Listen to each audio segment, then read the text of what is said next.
చూచేవాడు, చూడడము, చూడబడేది అనే వేద వ్యవహారము త్రిపుటి అనబడును. ఇందులో ఆదినున్న ద్రష్ట, చివరనున్న దృశ్యము మాయ, మధ్య పదము దృష్టి సత్యవస్తువు. ప్రపంచంలో మనము కొంత ప్రపంచ విషయాన్ని ఒక వస్తువుల్లో ఏదైనా చూడబడేది కొన్ని బయట ఉంటాయి. చూసేటువంటి నేను చూస్తున్నాననేటువంటి కర్తవ్యులు ఉంటాడు, చూడవాలనుకున్నవాడు. ఏమి మధ్యలో ఈ చూడవాలనుకున్న వాడి దగ్గర నుంచి ఆ చూడబడే వస్తువు వరకు వ్యాపించిన జ్ఞానం ఉంటుంది. ఆ జ్ఞానం సత్యమైంది, ఈ చూడబడేది అసత్యమే, చూసేవాడు అసత్యమే. వీడు ఎప్పటికీ ఉండడు, చూడబడుతున్న వస్తువు ఎప్పటికీ ఉండదు. చూసే జ్ఞానం ఉందే, ఈ జ్ఞానం మాత్రము ఎప్పటికీ ఉండేటువంటి సత్యమైన పదార్థము, పరమాత్మ స్వరూపము అంటారు. ఆ మధ్య పదము వల్లనే తక్కిన రెండును పుట్టినవి. అది మధ్యలో చూసే జ్ఞానమే లేకపోతే ఈ చూడబడే వస్తువు, చూసేవాడు, ఇవన్నీ ఎక్కడ ఉండేడు? జ్ఞానం లేని చోట చూడబడే వస్తువు ఉండదు, చూసేవాడు ఉండడు. మధ్యలో ఈ జ్ఞానం ఉంది కాబట్టి చూసే జ్ఞానము, ఆ జ్ఞానం ఉండబడడం వల్ల చూడబడేది, చూసేవాడు తయారైనాడు. లేకపోతే కేవలము చూడబడేటువంటి వాడు మాత్రమే ఉన్నా, చూసేది మాత్రమే ఉన్నా అది ప్రయోజనం ఉండదు. మధ్యలో చూసే జ్ఞాన స్వరూపుడు ఉండడం వల్లనే ఈ రెండిటికి అంత ప్రాముఖ్యం వచ్చారు. ఈ మూడును ఎచట అనగా ఏ అవస్థ ఎందు లయమగుచున్నావో అది తుర్యావస్థ కనుక ఈ మూడింటిని వాసనతో కూడా విడిచి ఒక వస్తువును చూడక ఉంటున్న జ్ఞానము నీ నిజ రూపము. ఈ మూడు ఉన్నాయి కదా, చూడబడేది ఒకటి, చూస్తున్నాననుకునే నేను, మధ్యలో చూసే జ్ఞానము, మూడు ఉన్నాయి కదా. ఈ మూడు ఉన్నప్పుడు ఈ ప్రపంచ వ్యవహారం జరుగుతుంది.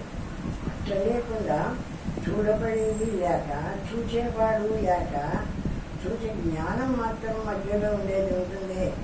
అది ఉండడం అనేది అది సత్యమైనది, ఎప్పటికీ ఉండేది. మధ్య ఈ చూసే జ్ఞానం వాడిని బట్టే ఈ చూడబడే ప్రపంచము వచ్చింది, చూస్తున్నాననుకునేవాడు ఏర్పడ్డాడు.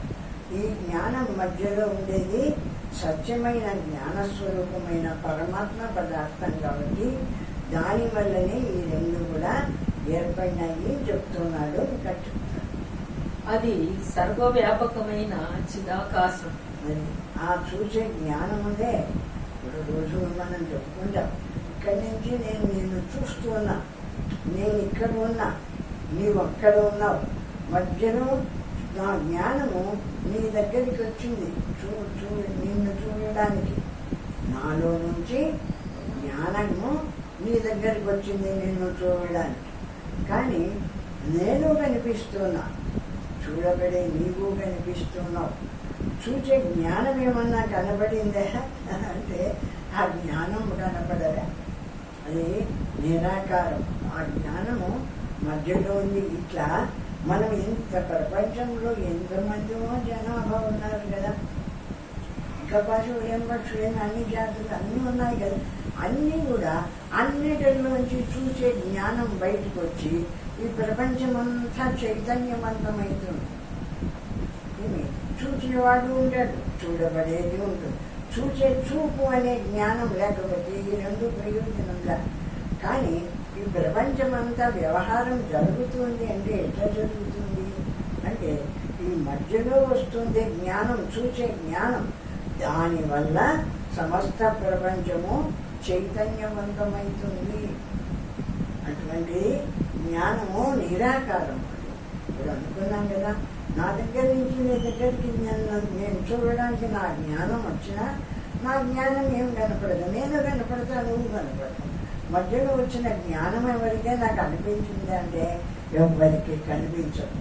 ఆ విధంగా నిరాకారమైనటువంటిది చిదాకాశ స్వరూపమైన పరమాత్మ సత్తా జ్ఞానస్వరూపం. ఆ విధంగా అంతటా నిండిపోయింది. ఆయన చూస్తున్నాడు, ఆయన చూస్తుంటే నేను కనిపిస్తున్న మధ్యలో జ్ఞానం కనపడటంలే. మీరందరూ నన్ను చూస్తున్నారు, మిమ్మల్ని నేను చూస్తున్నా. మీ దగ్గరికి వచ్చింది, నా దగ్గరికి వచ్చాను, మీరు నన్ను చూస్తుండే నా దగ్గరికి వచ్చింది, ఏది కనపడటంలే. మనుషులు మాత్రం కనిపిస్తున్నాము, కానీ మధ్యలో ఈ జ్ఞానం కనిపించింది అంటే జ్ఞానం ఎవరికి కనిపించడం లేదు. ఆ విధంగా చిదాకాశం. ఎందుకు ఇది కనిపించడం లేదంటే ఇది ఆకాశ తుల్యం. ఈ ఆకాశం ఎట్లా వ్యాపించి ఉందో అట్లనే జ్ఞానాకాశం కూడా సర్వత్రా వ్యాపించి ఉంది. దానికి రూపం లేదు. రూపం లేదు కాబట్టి ఎవరికి కనిపించడం లేదు. కానీ ఆ లేకపోయినా ప్రతి వాడు వాడిని వాడిని ఒకడు ఇంకొకటి చూస్తూ ఉంటేనే కదా ఈ ప్రపంచ వ్యవహారం అంతా జరుగుతుంది. ఈ వ్యవహారం అంతా జరిపించే ఆ జ్ఞానం ఎవరికైనా కనిపిస్తుందా అంటే ఎవరికి కనిపించడం లేదు. అటువంటి జ్ఞాన స్వరూపం వల్లనే జగత్తు నడుస్తుంది. చూసే జ్ఞానము లేకపోతే ఏం పనులు జరుగుతాయి? జ్ఞానం ఉంటే చూడబడే వస్తువు చూసేవాడు ఏర్పడి ఆ పనులు ఏమైనా జరుగుతాయి. అసలు చూసే జ్ఞానమే లేకపోతే ఏం పనులు జరుగుతాయి? కానీ ఈ ప్రపంచమంతా ఎట్లా ఉంది అంటే ఆ జ్ఞానం చేత నిండిపోయింది. నీ దగ్గర నుంచి నా దగ్గరికి, నా దగ్గర నుంచి నీ దగ్గరికి, ఇంకొక దగ్గరికి ఈ విధంగా ప్రసరిస్తుంది జ్ఞానం. ప్రసరిస్తుంది కానీ జ్ఞానము ఎవ్వరికీ తెలియబడకుండా ఈ ఆకాశం ఎట్లా ఉందో ఆ ఆకాశం కంటే ఇంకా సూక్ష్మమైంది. ఈ ఆకాశం అన్నా ఒక వెలుతురు అంటే ఏది నేను ఖాళీ స్థలంగా తెలియబడదు. అట్లా కూడా తెలియబడేది కాదు. ఈ జ్ఞానస్వరూపమైన పరమాత్మ అందరిలో ఉంది. ఒకరిలోంచి ఒకరికి వ్యాపిస్తుంది. ఆయా పనులు జరుగుతున్నాయి. ఈ ప్రపంచం అంతా నడుపుతుంది. కానీ ఆ జ్ఞానం ఎవరికైనా కనిపించింది అంటే ఎవరికి కనిపించలే. ఆ విధంగా ఉంది పరమాత్మ స్వరూపమైన జ్ఞానము. చిదాకాశము, దాన్నే జ్ఞానాకాశము అంటారు. ఈ ఆకాశం ఎట్లుందో ఆ జ్ఞానం కూడా అట్లే వ్యాపించి ఉంది. ఒకరి దగ్గర నుంచి ఒకరికి రాకపోతే ఒకరితో కలిసి ఏం పనులు పడతాయి? లేకుండా ఉంది కదా. అందరూ ఎందుకు కలిసి ఎవరి పనులు వాళ్ళని చేసుకుంటున్నాం. ఎవరి పనులు వాళ్ళు, ఎవరి కథలు వాళ్ళు, ఉద్యోగాలు చేసేవాళ్ళు, టీచర్లు, ఈ విధంగా మొత్తం ప్రపంచమంతా చైతన్యవంతమై నడుస్తుంది. అంటే ఆ చైతన్యం ఏమిటి అంటే ఈ కనిపించినటువంటి ఏ జ్ఞానం ఉందో, సర్వవ్యాపకంగా ఏ జ్ఞానం ఉందో ఆ జ్ఞానమే చైతన్య స్వరూపమైన పరమాత్మ. చిత్ రూపమైనటువంటి జ్ఞాన స్వరూపంతో నిండిపోయింది ఈ ప్రపంచమంతా. అది సర్వవ్యాపకమైన చిదాకాశము. దానిని తెలుసుకొని సర్వదా తూష్ణీభావముగా ఆ స్థితిలో ఉండుము అని ఉపదేశం. సర్వదా తూష్ణీభావం. ఆ విధంగా సర్వత్రా ఈ జ్ఞానాకాశం నిండిపోయింది. ఆ జ్ఞాన స్వరూపమే పరమాత్మ స్వరూపము. కాబట్టి ఆ పరమాత్మను ఆ విధంగా తెలుసుకొని తూష్ణీభావం చేత అంటే ఏది అనుకోకుండా మౌనంగా నిశ్శబ్దంగా ఉండిపో. బ్రహ్మ మాత్రంగా, ఆ జ్ఞానమాత్రంగా ఉండిపో. నిశ్శబ్దంగా. అది కంటికి రూపించదు, ఎవరికి కనిపించదు. అంతటా వ్యాపించి ఉంది. నీలోంచి నాలోకి, నాలోంచి ఆయనలోకి, ఆయనలోంచి ఈ విధంగా సర్వవ్యాపకంగా ఉంది. కానీ ఎవ్వరికీ అగ్గుపడదు. అగ్గుపడినటువంటిదై కూడా సమస్త ప్రపంచాన్ని నడిపిస్తుంది, కదిలిస్తుంది. ఆ విధంగా ఉండేటువంటి ఆ పరమాత్మ స్వరూపమైన ఆ జ్ఞానాన్ని తెలుసుకొని జ్ఞానమాత్రంగా నిలుచు. బ్రహ్మస్వరూపమై ఆ జ్ఞానమాత్రంగా నిలుచు. ఈ దేహంగాను, ఇది ఇంకొకటి ఒకటిగాను, ఇంకొకటిగాను నిల్చవద్దు. ఇది ఈ జ్ఞానం కదా నా స్వరూపము, ఈ జ్ఞానం ఉన్నంత కాలమే కదా ఈ శరీరం నేను మాట్లాడతాను, మా వేదన మాకు చెప్తాను చేస్తానంటే ఈ జ్ఞాన స్వరూపం వల్లనే. కాబట్టి ఇదో ఈ జ్ఞానమే నా స్వరూపము అంటే నా కంటికి అనిపించకపోయినా బుద్ధికి అందుతుంది కదా. నా దగ్గర నుంచి ఆయన దగ్గరికి జ్ఞానం పోకపోతే ఆయన ఎట్లా కనపడినాడు నాకు. కాబట్టి ఆ విధంగా ప్రతి చోటికి పోతుంది నాలో ఉన్న జ్ఞానము, మీలో ఉన్న జ్ఞానము ప్రతి చోటికి పోతుంది. అందరిలో ఉన్న జ్ఞానము ఇవాడు ఏదేది చేయాలనుకుంటున్నాడో వినవాలనుకుంటున్నాడో ఆ చోటికంతా పోయి వ్యాపిస్తుంది జ్ఞానస్వరూపము. ఆ విధంగా జ్ఞానము వ్యాపించి ఉండబట్టే జగత్తంతా కూడా చైతన్యవంతమైంది. అటువంటి జ్ఞానము మన స్వరూపము. ఆ జ్ఞానమే బ్రహ్మస్వరూపము, మన స్వరూపము. ఈ శరీరం కాదు, నాకు ఎదురుగా కనపడేంటివి ఏమైనా చిత్ర విచిత్రాలు అది కాదు. ఇది నాలో ఉన్న ఈ జ్ఞానమునే, ఈ జ్ఞానము నా స్వరూపమైన పరమాత్మ, ఆ బ్రహ్మం నేను అని, ఆ బ్రహ్మం నేను అని ఏమి బాగా దాన్ని ధ్యానించు.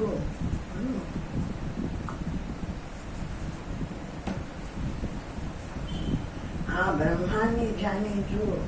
ఏ పరమాత్మ జగత్తనంతటికీ చైతన్యాన్ని కలిగిస్తూ ఉండేటువంటి చిదాకాశ స్వరూపం కదా, ఇదే పరమాత్మ అని దాన్ని ధ్యానించు అంట. అదే బ్రహ్మాకార వృత్తి అని భావం. ఆ విధంగా ఆ నిరాకారమైన ఆ జ్ఞాన స్వరూపాన్ని పొంది, జ్ఞానస్వరూపం పొందడం అంటే జ్ఞానానికి ఏ ఆకారం లేదు కదా. నీవు ఆ జ్ఞానాన్ని తెలుసుకొని జ్ఞానమాత్రంగా నిలవాలనుకున్నప్పుడు నీ మనస్సు కూడా ఏ ఆకారము పొందదు. ఏమంటే దానికి ఏ రూపము లేదు. ఇప్పుడు మన మనస్సు ఏం చేస్తుంది, ఒక మనిషిని చూస్తే ఆ మనిషి ఆకారాన్ని పొందుతుంది. ఇప్పుడు ఈ జ్ఞాన స్వరూపాన్ని పొందు, ఆ జ్ఞానమాత్రంగా నిలుచు అన్నప్పుడు జ్ఞానం ఉందేనేమో నాకు తెలుసు, జ్ఞానం నా స్వరూపమని నాకు తెలుసు. కానీ ఆ జ్ఞానానికి ఏ రూపం ఉందని, ఏ రూపము లేని కేవలము సత్తా స్వరూపమైన బ్రహ్మస్వరూపము. ఆ బ్రహ్మం నేను, ఆ పరమాత్మ నేను, ఆ బ్రహ్మం నేను అని బ్రహ్మమాత్రంగా నిలిచి ఆ బ్రహ్మాన్ని ధ్యానించు. ఆ నిరాకారమైనటువంటి ఆ పరమాత్మనే ధ్యానించు అంటున్నాడు. చిత్తాకాశం చిదాకాశం ఆకాశం చ తృతీయకం ద్వాభ్యాం శూన్యతరం విద్ధి చిదాకాశం మహామునే.